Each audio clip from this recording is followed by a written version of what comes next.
اصل میں مسئلہ تو کتابوں میں یہی ہے جس میں یہ جملہ بر سبیل تداعی، یعنی یہ مشہور کیا جائے کہ فلاں وقت میں آپ پہنچ جائیں نوافل کی جماعت ہوگی۔ اس کو ہمارے علماء نے ناجائز لکھا کہ بر سبیل تداعی، جیسے ہم یہاں بیٹھے ہوئے اچانک ہم نے چلو بھائی 2 رکعت نماز پڑھ لیں، جماعت ہو گئی اتفاقاً، اس میں تو حرج نہیں، لیکن ہمارے علماء نے ایک پروگرام کے تحت اعلان کیا جائے، اس کے پوسٹر لگے کہ صاحب نماز با جماعت ادا کی جائے گی فلاں نفل، اس کو علماء نے ناجائز لکھا۔ نماز تو ہو جائے گی، جو لوگ نماز پڑھیں گے وہ ضائع نہیں ہوگی، لیکن تشہیر کے ساتھ تداعی کے ساتھ یہ کہ بلا کر کے کہ آئیے نماز پڑھیں، مثال کے طور خصوصاً اس نماز کی جماعت ہوتی ہے صلاۃ التسبیح۔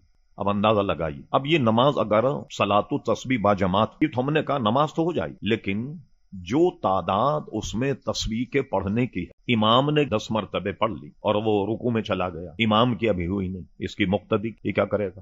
امام کے ساتھ رکوع تو کرے گا نا۔ اسی طرح جلسے میں، قاعدے میں، سجدے میں امام نے پڑھ لی، مقتدی نے نہیں پڑھی۔ اب اس سلسلے میں جب تک وہ تعداد پوری نہیں ہوگی تو اصل صلاۃ و تسبیح کا ثواب جو حدیث شریف میں ہے وہ نہیں ملے گا۔ اگر آپ نے تسبیح 2-4 کم پڑھ لی یا 2-4 زائد بھی پڑھ لی تب بھی صلاۃ و تسبیح کا ثواب نہیں۔ اب میں اس کی مثال دیتا ہوں۔ مشکوٰۃ شریف میں کتاب الصلاۃ میں ایک باب ہے التحیات، اس میں التحیات، درود شریف، پھر حضور علیہ الصلاۃ والسلام سلام پھیرنے سے پہلے کون سی دعا پڑھتے، پھر اس کے بعد ایک باب ہے نماز ختم ہونے کے بعد دعا اور ذکر و اذکار۔ اس میں حدیث شریف کے نماز کے بعد میں 33 مرتبہ سبحان اللہ، 33 مرتبہ الحمدللہ، 34 مرتبہ اللہ اکبر پڑھا جائے، اس کا بہت ثواب۔ اور چونکہ حضور علیہ السلام نے یہ تسبیحات حضرت فاطمہ رضی اللہ تعالی عنہ کو تعلیم فرمائی تو اس کو تسبیح فاطمہ کہتے ہیں۔ اب کوئی آدمی اگر بجائے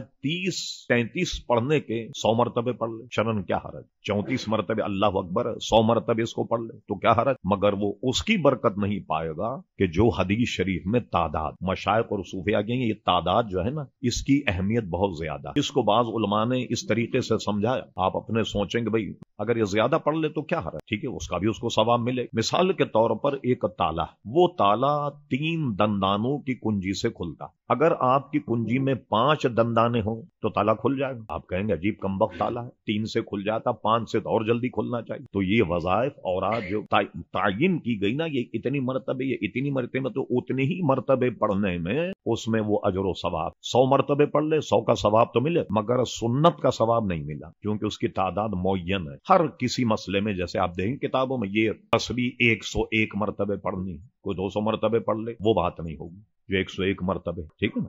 تو اب امام کی تسبیح کچھ ہوئی، مقتدی کی کچھ ہوئی، اب صلاۃ و تسبیح کی وہ جو اصل روح ہے وہ نہیں ملی، نماز ہو جائے گی۔